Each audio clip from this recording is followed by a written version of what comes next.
Hey everyone, welcome back to the channel and our update for this, what I'm calling the capstone task, what appears to be the final tasks before wipe. I believe we're going to get a string of tasks. We're about 9 or so in now that are going to eventually end with the wipe. And I think BSG is going to integrate all of our normal pre-wipe events into this, and I think that's how it's going to go. But real quick, if you haven't seen my first video, go check that out. That is parts 1 through 3. Whereas this video is going to essentially be 4 through 8, and then a little bit about part 11 and 12, though. Not 100% sure what's going on there yet. We'll talk about it when we get to that point. But let's get into the details of what day 2 and 3 are of these events, as well as some info on how to help you guys get through them. So once you complete part 3, part 4 comes from Proper, and he wants you to find the meeting place on Shoreline. This is where the goons and Sandy are meeting up at the cottages. The first thing you have to do is get close to the cottages to complete the find the area subtask. Once you have that complete, then you can kill them. If you kill them before that, it won't count. So you have to kill one of the goons, so that's Bird Eye, Knight, or Big Pipe, or Sandy. Any of those 4, and that'll complete the second part of the second subtask of part 4, which is the disrupting the meeting. Now, if you're doing this, it's almost always easier to fight the goons up close than further away. Further away, the goons' AI is a little, let's just say, difficult. But up close, you can usually get 1 or 2 of them down before they can kill you. Now, the last bit of part 4 requires you to survive. You don't reset if you die, but until you get the Shoreline survive, you can't move on to part 5. Now, part 5 isn't much. It's just Proper telling you to talk to Mechanic. You won't complete this one until you complete part 6, though. So you'll get part 5, you go, and it'll still be open. You go to part 6. Now, part 6, Mechanic wants 5 Bitcoins. Good news, they do not have to be found in raid. Bad news, Bitcoins are not the easiest thing to find. Now, I'll do a quick bit at the end of the video about where to find Bitcoins for those you still struggling to get them. So hang around for that if you're interested. Now, once you turn those in and complete part 6, part 11 will show up.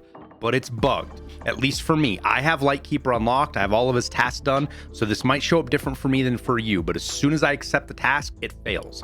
I didn't accept it here, not just yet. We'll get back to that. So once I had 6 done, I went back to part 5 with Proper. I completed that.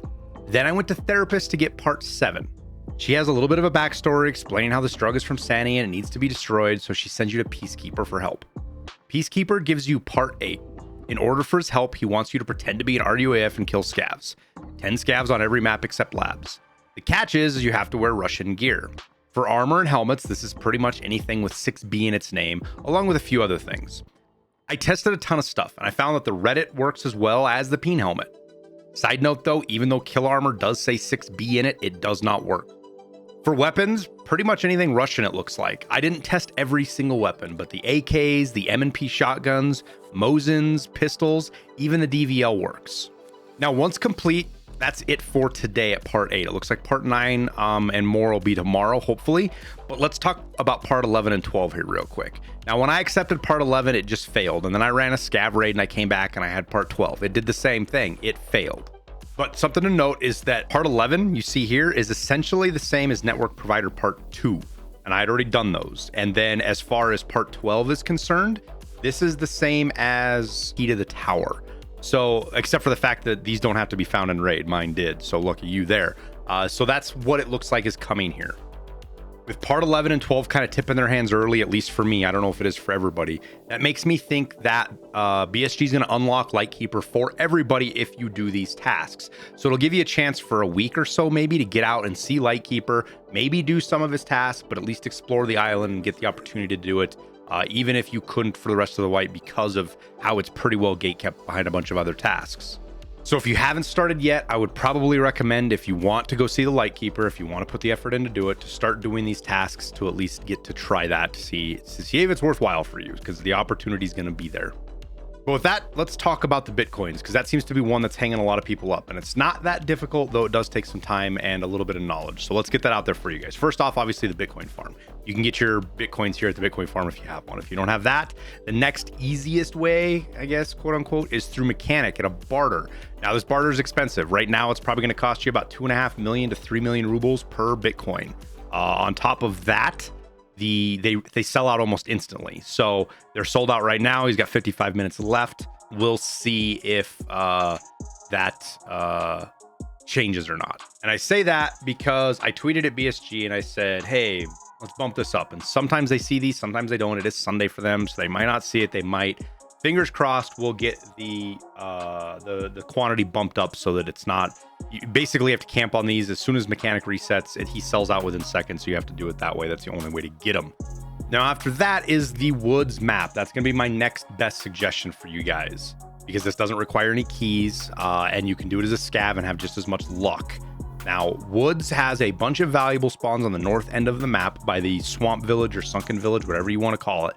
Basically, every building you can get into, including the church. The church actually has like 2 or 3. There's a boat. This little boat right here actually has a spawn in it. The boathouse has some spawns in it. They're all valuable loot spawns, which means they can spawn chainlets or gold chains, but also bitcoins. And you just run through there, check it real quick. It's actually a popular loot run for some people. But again, you don't have to have any keys for it or anything like that. In addition, there are some valuable spawns inside the bunker down in the very bottom. You can check around in there. And then at the USET camp, all the way up against the rock, there's some like beds laid down and there's some valuable spawns there. And they're all close together. I have found plenty of bitcoins on those runs. You just kind of got to look close because they're really small. And that is the way to do it without keys. Now, the next one, and it's probably going to be the most successful, though it's going to be the most expensive and the most dangerous, and that is to go into the Check 15 building. This is on streets. Between the Check 15 room itself and the Iron Gate room, I would believe you can probably get your 5 bitcoins in 10 raids or less. Now, obviously, you could have better or worse luck, but I find a bitcoin almost every other time I open the Check 15 room alone, and Iron Gate is probably about 1 in 5, if not 1 in 4 times I'll find one in one of those 3 or 4 rooms that are locked up there. Even the unlocked one will have them sometimes. But Check 15 is a PvP hotspot. You got to be first there or you're going to be fighting your way in, and getting out can be tough, which is why it's good that they don't have to be found in raid. But keep in mind that bitcoins can spawn anywhere valuable items do. So that means chainlets, gold chains, vases, cats, anything like that, a bitcoin can spawn in the same location. So that if you see one in open world where you know spots where you find chainlets or gold chains, always double check because there can be a bitcoin there. On top of that, you will find them in safes. So like dorms, for example, with all of the safes there, it's a great place to look through, though your chances are a little bit lower than other places. Now, last up is going to be Lighthouse. And I don't mean the island lighthouse. I'm talking about the chalets. There are 8 or 10 spawns in the chalets in Sunken Village that reliably spawn bitcoins. But keep in mind, Lighthouse has become a more popular spot in the last few days with these tasks specifically. So it won't be as empty as it's been. And it's not as quick and simple as, like, say, the last month. But I do go through here as a scav, and I have found bitcoins as a scav. So if you want low risk, there's another option as well. But that wraps it up pretty much for today. That's parts 2 and 3 as BSG tweets them out. So hopefully we'll get task 9 and 10, maybe, and all the way through 11 and 12 tomorrow, Monday morning. We shall see. I'll keep updating you guys and providing a little bit of guidance as I can, and I get through them and figure out what's going on. But appreciate you guys watching. Don't forget to hit that like button. If you're still here, I imagine you like the video, and share it with your buddies if they need to answer questions. Otherwise, I wish you guys the best of luck, and we'll see you in Tarkov.